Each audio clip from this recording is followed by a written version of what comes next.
우리의 모든 삶의 이유 되시는 주님 앞에 요즘같이 힘들고 메마른 시대를 살아갈 때는 우리의 상황을 새롭게 보는 눈이 필요합니다. 매일 같이 똑같은 상황들이 이루어지고 있기 때문에 특별히 코로나라고 하는 상황은 벌써 1년이 넘게 우리를 괴롭히고 있고 너무 우리를 답답하게 하는 그런 상황 가운데 있습니다. 그렇기 때문에 이렇게 어려울 때는 우리의 상황을 새롭게, 똑같은 상황이지만 그것을 새롭게 보는 눈이 우리에게 필요하다는 것입니다. 이것을 문학에 있어서는 낯설게 하기 기법이라고 합니다. 낯설게 그것을 바라보는 것입니다. 매일 똑같이 바라봤던 그것을 오늘은 조금은 낯설게 그것을 바라보게 되면 그 안에서 어제까지 발견하지 못했던 새로운 것들을 보게 된다는 그런 뜻을 담고 있습니다. 그래서 우리도 한번 연습해 보겠습니다. 지금 우리 옆에는 날마다 수요 성경 강의 때마다 내 옆자리에 앉아 계신 그분이 앉아 계십니다. 맞죠? 근데 오늘은 조금 낯설게 이분을 좀 바라봤으면 좋겠습니다. 이렇게 바라보실 때 평생 처음 만난 것처럼 정말 너무 기쁜 나머지 교회 처음 오신 분을 이렇게 맞이하는 그런 표정으로 이렇게 서로 옆에 계신 분을 좀 바라봐 주셨으면 좋겠습니다. 근데 바라보실 때 그냥 바라보시는 게 아니라 아주 자세하게 오랫동안 한번 바라보셨으면 좋겠습니다. 네, 어떠세요? 좀 새로운 느낌이 드시나요? 네, 아무런 느낌이 없으세요? 우리 옆에 있는 분과 한 번 더 이렇게 인사하겠습니다. 자세히 보니 당신이 꽃보다 아름답습니다.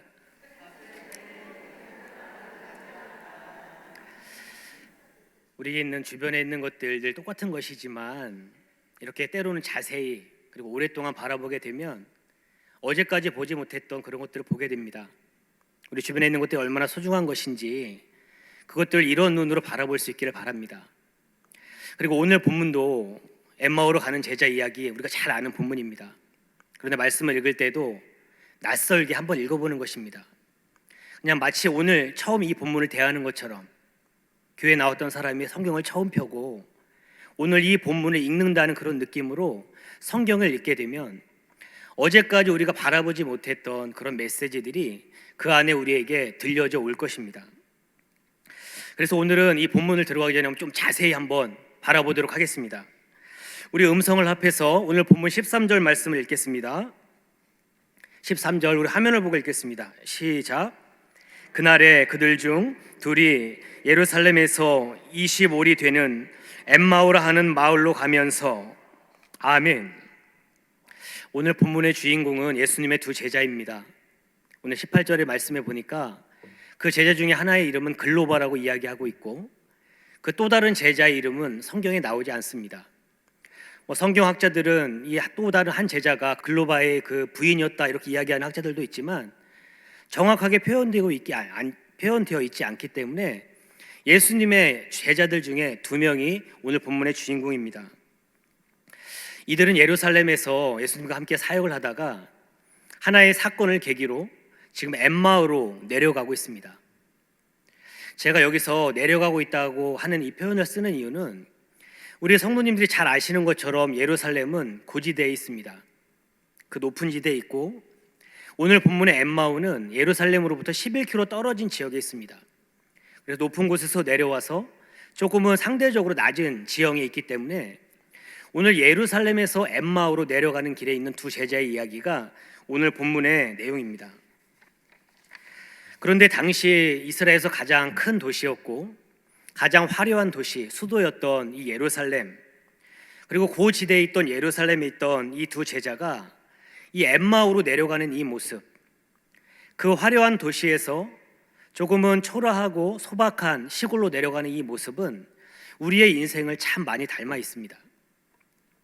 그래서 오늘은 엠마오로 가는 이 두 제자가 이 내려가는 길, 내리막길에서 경험했던 한 사건을 이야기하면서 도대체 오늘 본문이 우리에게 주시는 말씀이 무엇인지 이 말씀을 함께 상고하고자 합니다. 우리가 인생을 살다 보면 때로 오르막길을 올라갈 때도 있지만 내리막길을 갈 때도 있습니다. 그리고 이렇게 올라간다고 해서 성공의 자리에 올라간다고 해서 점점 인생의 높은 곳으로 올라간다고 해서 힘이 들지 않은 것은 아닙니다. 올라가는 것도 힘이 들고 많이 아픕니다. 그런데 올라갈 때 사람들은 기대가 있습니다. 왜냐하면 조금만 더 올라가면 내가 더 많은 것을 누릴 수 있겠다. 조금만 더 올라가면 나는 더 높은 자리에 올라갈 수 있겠다. 그런 막연한 기대, 그런 기대가 있기 때문에 어렵고 힘들지만 버티고 견딜 수 있는 힘이 그런 기대 가운데 일어난다는 것입니다. 그런데 이 올라가는 길은 다 경험해 보셨겠지만 쉽지 않습니다. 오랜 시간이 걸립니다. 그런데 반면에 높은 자리, 그리고 인생의 그 성공의 길을 가다가 떨어질 때, 인생의 내리막길을 갈 때는 그 시간이 얼마나 짧고 급격하게 떨어지는지 너무 아픈 시간이 그 인생의 내리막길에는 있습니다. 그래서 끝을 알 수 없는 이 절망의 내리막길에 서게 되면 엄청난 고통이 우리의 삶에 찾아오게 됩니다. 오늘 본문의 이 두 제자는 예수님의 12제자, 우리가 잘 아는 12제자들 중에 두 명은 아니지만, 하지만 이 제자들도, 지금 엠마오로 가는 이 제자들도 예수님을 따르기 위해서 자신의 생업들 포기하고 자신의 가족들을 이렇게 포기하고 예수님께 모든 것을 맡겼던, 자신의 삶을 송두리째 맡겼던 그런 제자 두 명이 오늘 본문의 주인공들입니다. 많은 이들이 예수님을 환호할 때 이들도 같이 환호하면서 기뻐했고, 이런 분들의 제자인 것이 자랑스럽고, 이런 분과 함께라면 겁날 것이 없다고 생각하고 그렇게 예수님과 함께 열심히 사역을 했습니다. 이분은 우리나라를, 이 민족을 로마의 압제로부터 구원할 수 있는 그런 위대한 선지자 혹은 메시아라고 생각하면서 이분의 뒤를 따라가고 있었습니다.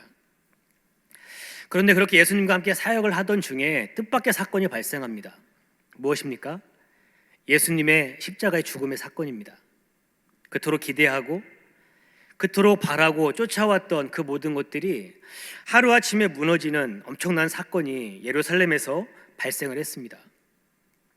예수님께서 그 로마 군병들에게 이끌려 갈 때만 해도 이 주변에 있는 많은 군중들도 그렇고 이 제자들도 마찬가지로 기대가 있었습니다.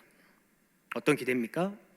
하나님의 아들이라면, 이분이 진정한 하나님의 아들이라면 하나님이 어떤 순간에 극적으로 개입하셔서 이분을 살려주실 거다.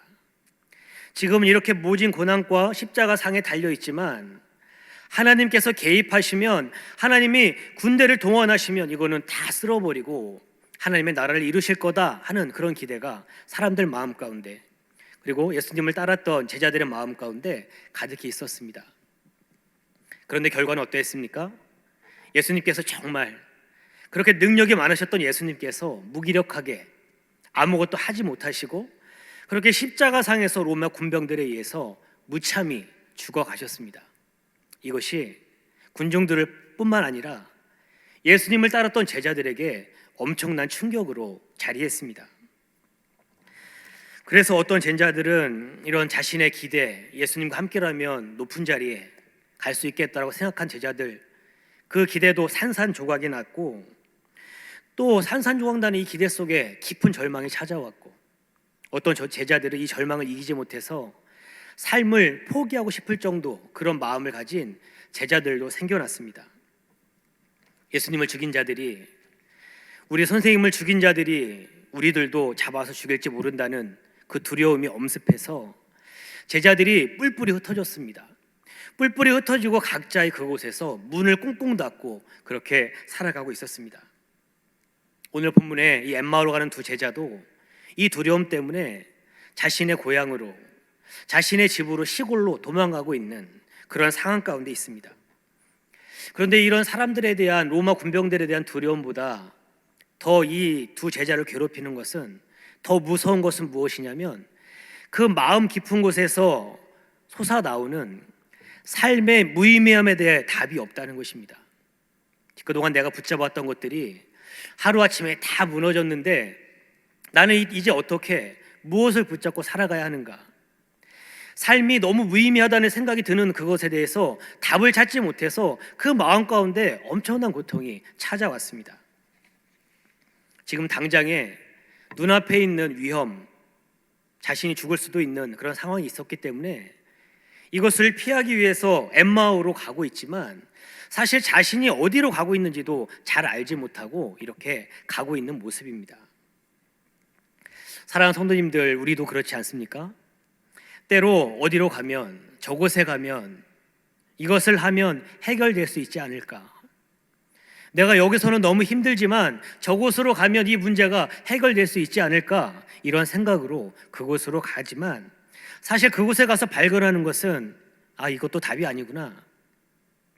그러면서 내가 가진 이 삶의 무게가 점점 더 무겁게 내게 다가오는 그것들을 우리의 삶에서 자주 경험하게 됩니다. 오늘 이 두 제자의 상태를 말해주는 말씀이 17절에 나와 있습니다. 우리 17절 말씀을 음성을 합해서 읽겠습니다. 시작. 예수께서 이르시되 너희가 길 가면서 서로 주고받고 하는 이야기가 무엇이냐 하시니 두 사람이 슬픈 빛을 띠고 머물러 서더라. 아멘. 자신에게 일어난 일들, 지난 며칠 동안에 일어난 일들을 이해해 보려고 아무리 발버둥 쳐보지만 답이 없습니다. 답이 무엇인지 이것도 찾아보고 저것도 해보고 다 해보지만 답을 찾지 못하니까 어떻게 되냐면 얼굴빛이 흑빛이 되어갑니다. 침통한 표정으로 이것을 어떻게 이겨낼 것인가, 그런 마음으로 지금 엠마오를 향해서 걸어가고 있습니다. 그런데 이런 제자들을 그 고통의 자리에 부활하신 예수님이 찾아오셨습니다. 그래서 예수님께서 그 옆에 이렇게 지나가신 행인처럼 하시면서 그 두 제자에게 묻습니다. 도대체 길 가면서 당신들이 주고받는 그 심각한 이야기가 무엇이냐고. 당신들이 지금 가면서 길 가면서 하는 그 이야기가 무엇이냐고 제자들을 향해서 묻습니다. 그때 제자 중 하나인 글로바가 이렇게 대답합니다. 당신은 예루살렘에 머물면서 이 큰일에 대해서 들어보지 못했습니까? 당신은 보아하니 예루살렘에서 오는 것 같은데 왜 이 사건에 대해서 당신은 듣지 못했습니까? 제가 한번 그 이야기를 해드리겠습니다. 우리가 사랑했던 나사렛 예수라는 분이 계셨습니다. 우리는 그분을 위대한 선지자라고 생각하고 있었습니다. 이분이라면 우리나라를, 이 민족을 로마의 압제로부터 건지실 수 있다는 기대를 가지고 그분을 따랐습니다. 그런데 대제사장과 관리들이 예수님을 잡아다가 사형을 선언하고 십자가에 못 박아 죽였습니다. 그리고 그 일이 일어난 지 벌써 3일이 되어 갑니다. 그런데 이 사건도 잘 이해가 되지 않는데 어떤 여인들이 예수님의 무덤에 갔다가 예수님이 부활하셨다고 말하는 천사들을 만났다고 하는 여인도 있습니다. 그리고 어떤 이는 예수님의 무덤에 갔다가 빈 무덤만 보고 예수님은 보지 못했다고 하는 그런 이야기가 저희가 들었습니다. 저는 이 며칠 동안에 일어나는 이 사건들, 이런 일들이 도무지 이해가 되지 않습니다. 제자가 이렇게 말을 합니다. 사랑하는 성도님들, 이 엠마오로 가는 이 두 제자의 마음처럼 때로 인생을 살아가다 보면 이와 같이 이해할 수 없는 상황을 우리가 만날 때가 있습니다. 그런데 이런 이해하기 힘든 상황을 만날 때 그 이해하기 힘든 상황을 해석하는 데 두 가지가 결정적인 요인으로 작용합니다. 첫 번째는 이 모든 상황을 지날 때 하나님의 관점으로 이 어려운 상황을 볼 수 있느냐, 그것이 첫 번째이고, 두 번째는 이 어려운 시간, 고통의 시간, 아픔의 시간을 지날 때 그 사람 옆에 누가 있느냐, 그것이 그 상황에 대한 해석을 결정한다는 것입니다. 다시 말하면 인생의 내리막길을 갈 때 잘 나가다가 인생의 내리막길로 접어들게 되었을 때 그 옆에서 하나님이 누구신지 상기시켜줄 만한 신실한 사람이 있는가? 그 어려운 시간을 지나갈 때 그 옆에서 하나님이 당신에게 어떤 분인지를 신실하게 그렇게 알려줄 수 있는 한 사람이 있느냐 없느냐, 그것에 따라서 그 고난의 상황이 이렇게도 저렇게도 해석이 될 수 있다는 것입니다. 지금 엠마오로 가는 두 제자는 자포자기의 심정으로 지금 엠마오를 향해서 가고 있습니다. 이 두 사람에게 예수님이 찾아가십니다. 하지만 오늘 성경에 보니까 이들의 눈이 가려져서 그분이 예수님인지 알지 못했다고 오늘 본문은 기록하고 있습니다. 참 재밌는 장면 아닙니까? 지금 이 두 제자가 예루살렘에서 일어났던 일들, 말하자면 예수님에 관한 이야기인데 그 이야기를 예수님께 지금 하고 있습니다. 예수님은 이 모든 제자의 말을 다 들으신 다음에 어떻게 하시냐면 성경을 가지고 지금 제자들에게 일어난 이 상황, 예수님의 십자가의 죽음부터 그 일어나는 모든 상황에 대해서 성경을 가지고 설명을 해주십니다. 우리 본문 25절부터 27절의 말씀을 한 번 더 음성을 앞에 읽겠습니다. 시작.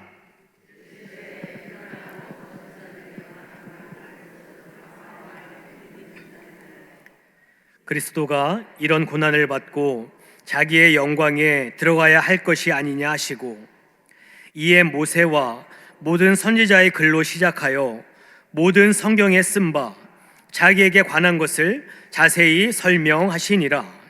아멘. 예수님 말씀하십니다. 당신들은 참 어리석습니다. 내가 얘기를 들어보니 당신들은 지금 참 어리석은 행동을 하고 있습니다.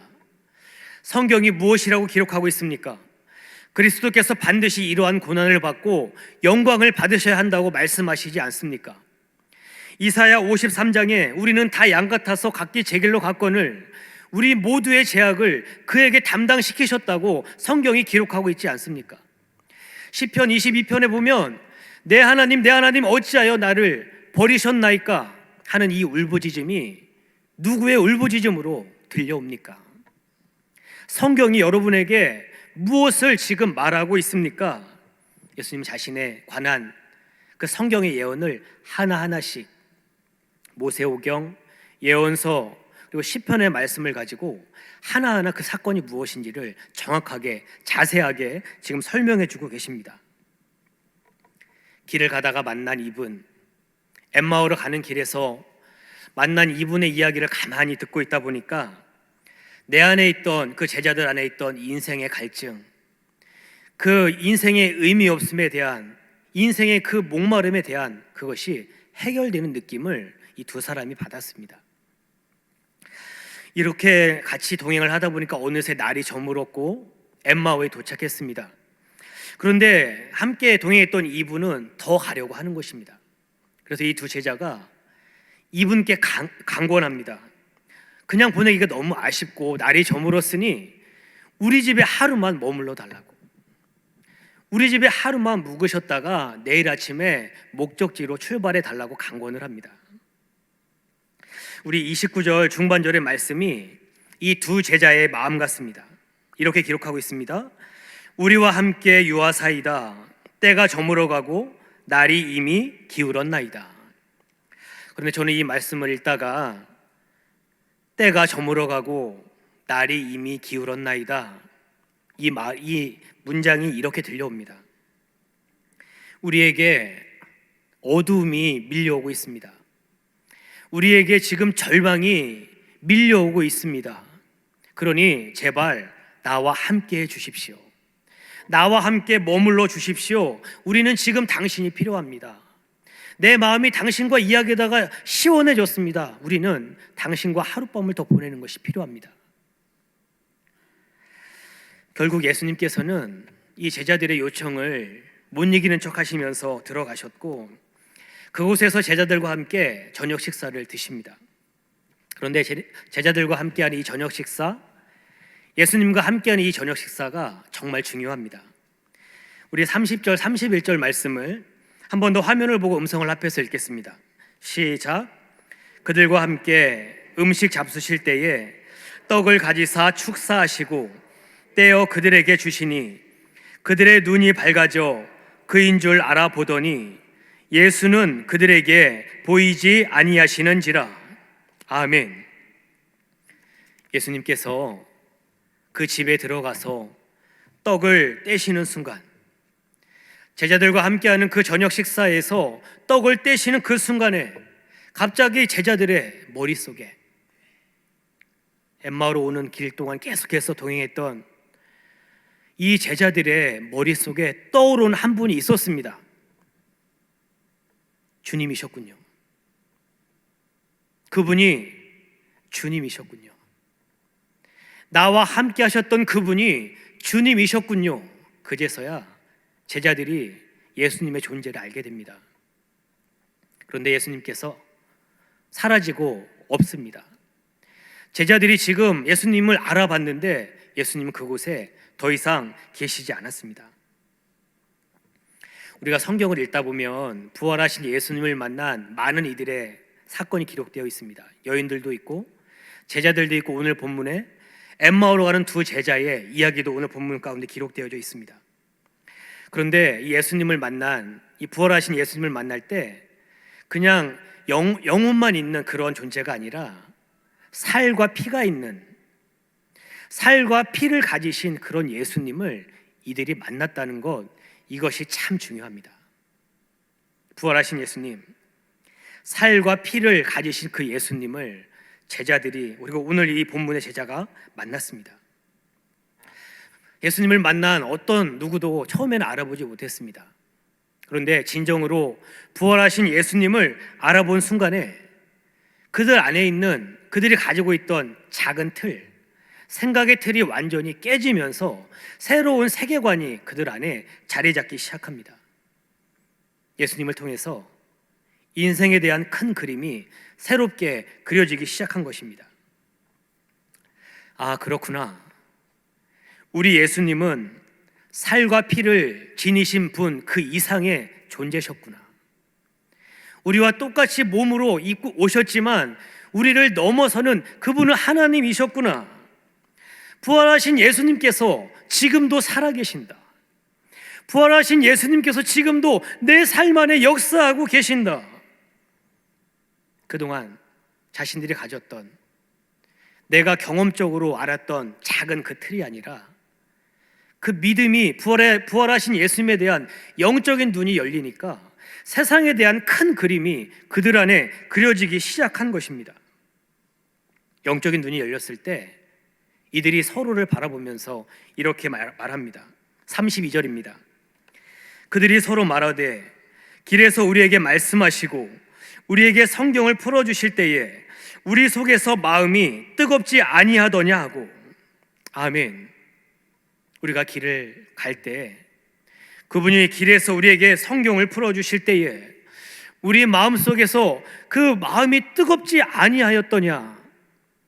예수님께서 성경으로 내게 일어난 이 상황에 대해서 말씀해 주실 때, 내 인생에 대해서 해석을 해 주실 때 내 마음에 있는 응어리가, 내가 가지고 있던 그 응어리가 다 풀어지지 아니하였던가. 두 제자가 서로 이 이야기를 지금 하고 있습니다. 사랑하는 성도님들, 예수님 때문에 최근에 마음 뜨거워졌던 적이 언제입니까? 코로나 상황이 시작이 되고 우리 가운데 예수님 때문에 마음이 뜨거웠던 때가 언제인지 그것들을 한번 생각해 볼 수 있기를 바랍니다. 코로나 상황을 지나면서 여러분 안에 있는 응어리는 무엇입니까? 이 어려운 시간을 보내면서 여러분 안에 그렇게 맺혀져 있는 그 응어리는 무엇입니까? 오늘 본문에 엠마오로 가는 두 제자는 인생의 내리막길에서 부활하신 예수님을 만났습니다. 그 인생의 내리막길에서 부활하신 예수님을 만났더니 삶의 방향이 180도 달라지기 시작합니다.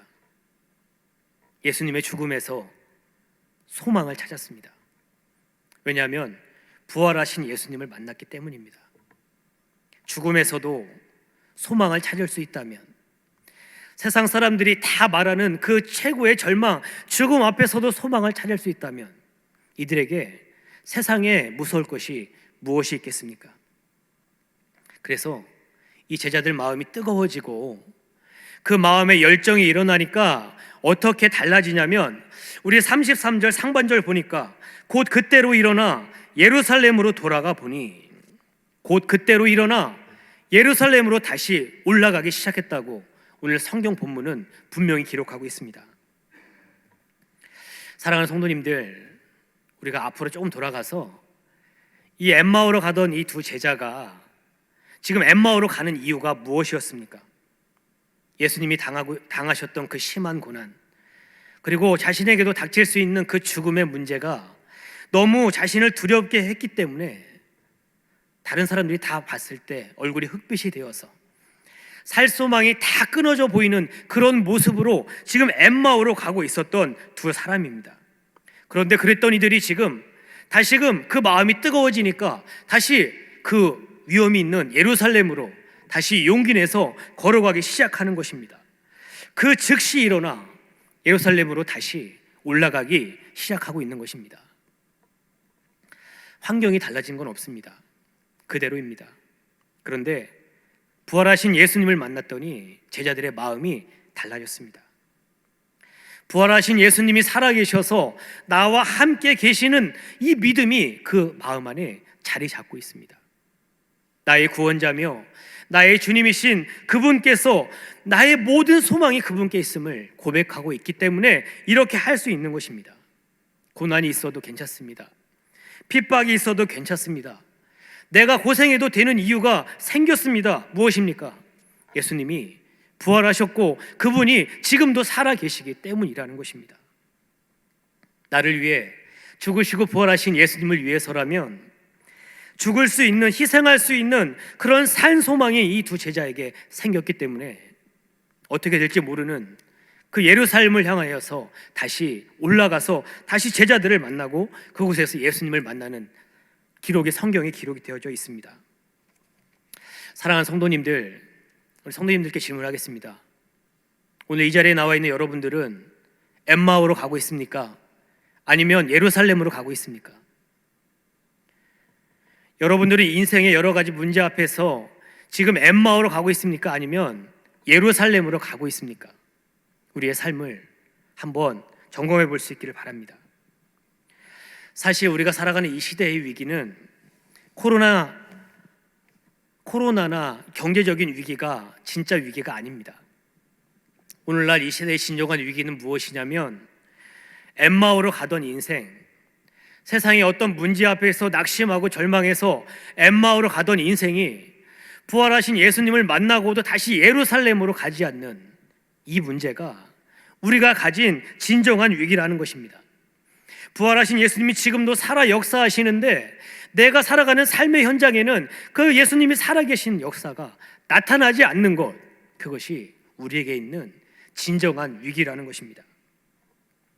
사랑하는 성도님들, 우리에게 있는 이 위기, 예수님이 우리 삶 가운데 계시지 않은 것 같은, 하나님이 내 삶 가운데 역사하지 않는 것 같은 이 하나님의 이 부재의 이 위기를 어떻게 극복할 수 있겠습니까? 오늘 엠마오로 가던 이 제자들에게서 오늘 교훈을 얻을 수 있기를 바랍니다. 첫 번째는 인생의 내리막에서, 인생의 문제 앞에서 느끼는 그 아픔, 그 어려움들을 있는 그대로 예수님께 가서 말하는 것입니다. 엠마오로 가던 제자들, 예수님인지 알지 못하고 자신들의 모든 이야기를 했던 것처럼 우리는 그분이 누구신지 알기 때문에 우리가 가진 이 아픔과 어려움들을 그분 앞으로 가져가는 것입니다. 그리고 나서 내 문제를 다 쏟아놓고 그분이 내 삶의 문제에 대해서 성경으로 무엇을 말씀하시는지 하나님 말씀, 성경 속에서 기도하면서 예배 가운데 목사님의 말씀을 통해서 내게 들려주시는 하나님의 음성을 듣는 것입니다. 내 인생을 향한 하나님의 음성은 무엇일까? 하나님 오늘도 내게 말씀하시는데 하나님 오늘 내게 무엇을 말씀하고 계실까? 그것을 듣고 나가는 것입니다. 말하고 듣고 그 다음에는 예수님과 함께 머무는 것입니다. 부활하신 예수님과 함께 머물면서 다시 그분의 인도함 따라 내게 주신 사명의 자리로, 내게 주신 그 사명의 자리 예루살렘으로 다시 올라가는 것입니다. 낙심했던 그 자리를 박차고 일어나서 내게 주신 사명의 자리로 그렇게 올라가는 것, 그것이 우리가 해야 될 일이라는 것입니다. 다시 우리가 사명의 자리로 가야 될 이유가 무엇입니까? 한번 따라해 보겠습니다. 부활하신 예수님이 지금도 살아계시기 때문입니다. 부활하신 예수님이 지금도 살아계시기 때문입니다.